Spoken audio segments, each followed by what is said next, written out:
زبان ابرو کمان غنچه دهان خوش آمدی شیرین زبان ابرو کمان غنچه دهان خوش آمدی. Greetings everyone from Egypt. Yes, that is a real live pyramid in the background. And this is not your average trip to Cairo. This is actually a layover. The thing that everybody hates, the thing that everyone dreads, but not this layover. This is my originally 22 hours, but my flight got delayed. Now it's 27 hours layover in Cairo. And I'm right here at the foot of the Pyramid of Giza. It is not all desert around these puppies, okay? There is a whole neighborhood right here, all right? And this neighborhood is what I'm actually here to look at. Like, the pyramids are cool and stuff, but you know how this channel is. I want to see the average Joes. I want to see what they're doing. I want to see what they're up to. My local guide and I took a few cute little photos from this pile of rubble, and then we headed into the neighborhood below for some authentic Egyptian breakfast.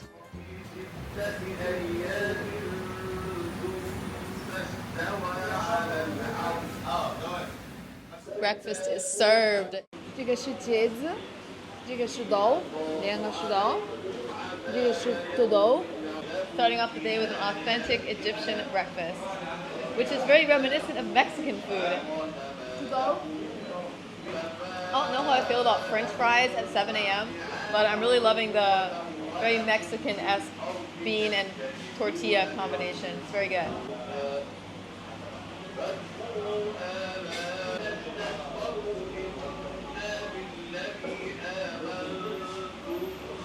The eggplant is amazing. 5 stars. Excellent eggplant.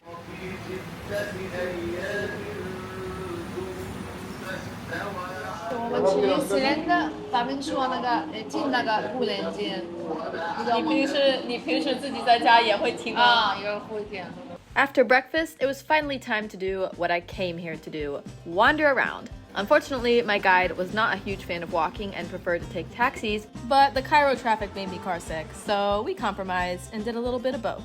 You may be wondering why I hired a guide at all when I'm always out wandering in random places alone. Well, some countries are more and less safe than others, and here I really felt like I needed a knowledgeable local to say, hey, don't go in that alley, hey, stay off that street.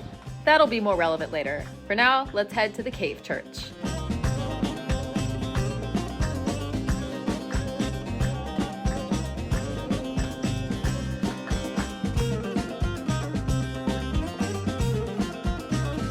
So when you guys think of Egypt, probably what comes to mind is Islam. But actually, there are a lot of Christians in Egypt, not just like a few people here and there.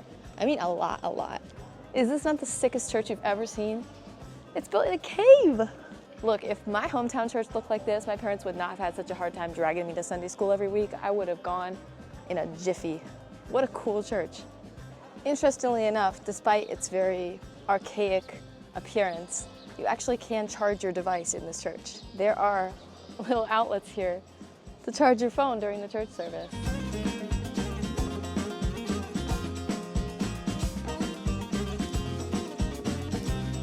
Listen, y'all, I've seen a lot of churches in my day, and I never thought I would say the coolest church I've ever seen is in Egypt. Of course, we're also going to visit a local mosque because Egypt is a Muslim majority country after all. But on the way there, we'll be passing through the neighborhood that the cave church is located in. Take note of the Christian posters everywhere. And yes, this is one of the neighborhoods my guide said to not walk in, so unfortunately, we can only look at it through the window of a car.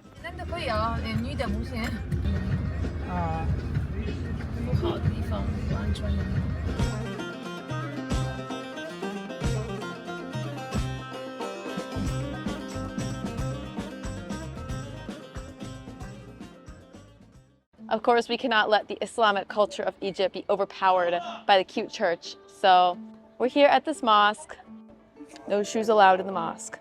Now it's time to dress in more mosque appropriate attire. Also can't have my hair exposed in the mosque like a heathen. So I've got this little hood on. Now, ready to roll. 做礼拜的之前，你应该做沐浴。洗头、洗脸、洗头发、洗两个脚、两个手，然后在这里可以做礼拜。做礼拜的地方有两个部分，这个是女的，这个是男的。我们有那个5次礼拜，一次礼拜有10分钟左右。Finally spotted another visitor in the green cloak. It's not just me. 有一个人他领导了伊斯兰教，他到了最好的地方，然后用那个麦克风，然后他们领导伊斯兰教。Right down the street from this mosque, there is another church. Egypt really is exceeding expectations in the Christian architecture realm, which is just, again, like not what I was expecting from this country, but it's here. This underground space below the church is said to be where Mary, Joseph, and infant Jesus stayed for 3 weeks while fleeing from the threat of persecution. Whether you're religious or not, it's a pretty cool place to check out, but honestly, as someone who's not religious, I think I have maxed out my religious structure visiting for the day. I've already seen 3, so now let's just go find some random street to walk on. My favorite pastime.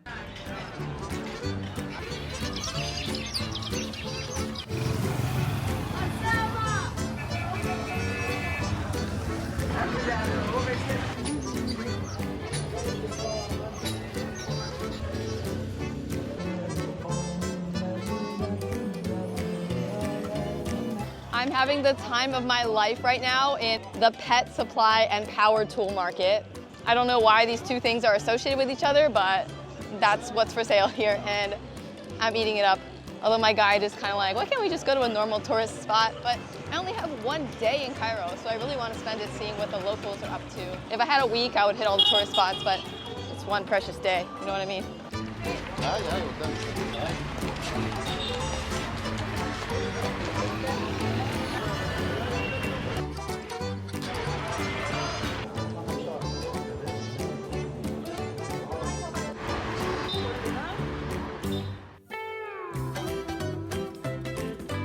We had an authentic Egyptian late afternoon meal and then headed to Khan al-Khalili market. No, not this kind of market, this kind of market. As much as I enjoyed looking at jackhammers and bird cages, I also did have a task to complete, which was to get some cool stuff for my wall.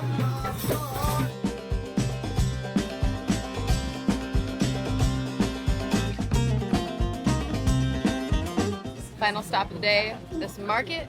If you guys are curious what I brought back from the market, stick around for the second half of this video where I'll be doing an updated tour of my house in rural China and showing you guys what I got in Egypt, as well as all the family heirlooms I brought back from the US. I was so afraid of them breaking in transit that I kept them in my carry-on, so literally 2/3 of my carry-on suitcase was like 50-year-old handicrafts from my grandparents' world travels, and that actually caused a mild holdup during the security check. They thought I was smuggling some artifacts, all right? Because they went through that suitcase, they looked at every single thing, and they were like chatting with each other in Arabic. I don't know what they were saying, but it was probably like, what is this?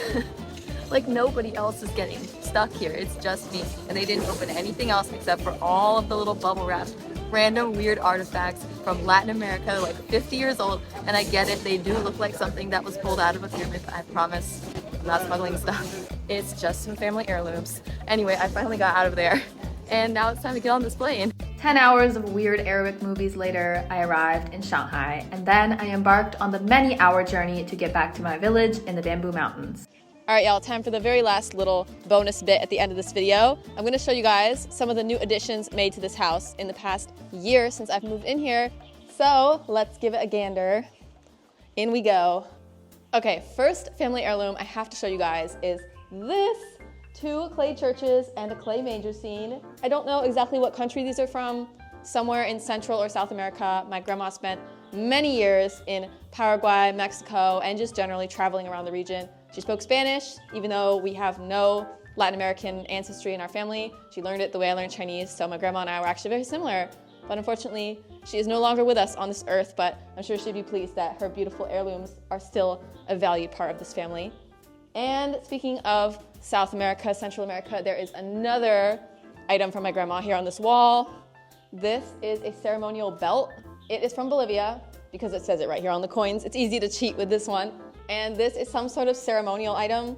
I really, really wish I had more stories behind these, but I just do not. But it is a really cool wall decoration.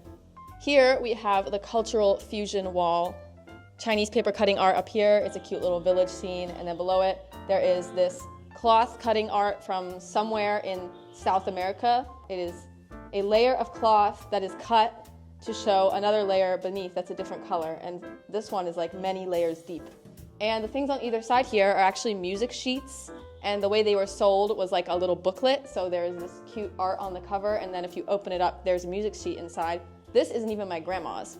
This is my grandma's parents' music sheet, this one as well. These are pretty old, I'm not gonna lie. I don't know exactly how old they are, probably about 100 years, I guess. And speaking of music sheets, I actually have one more displayed by the door. It is a really famous song from World War I called It's a Long Way to Tipperary, another one of my great-grandparents' music sheets. I literally never met them, I just have their music sheets.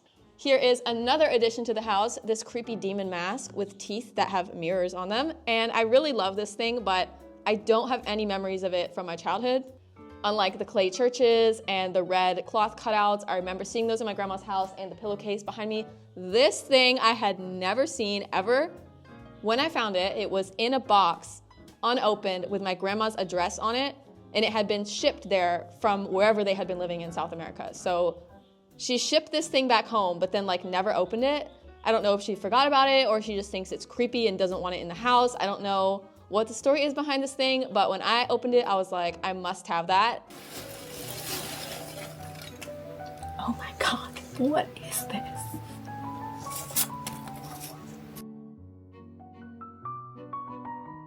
I need this in my house.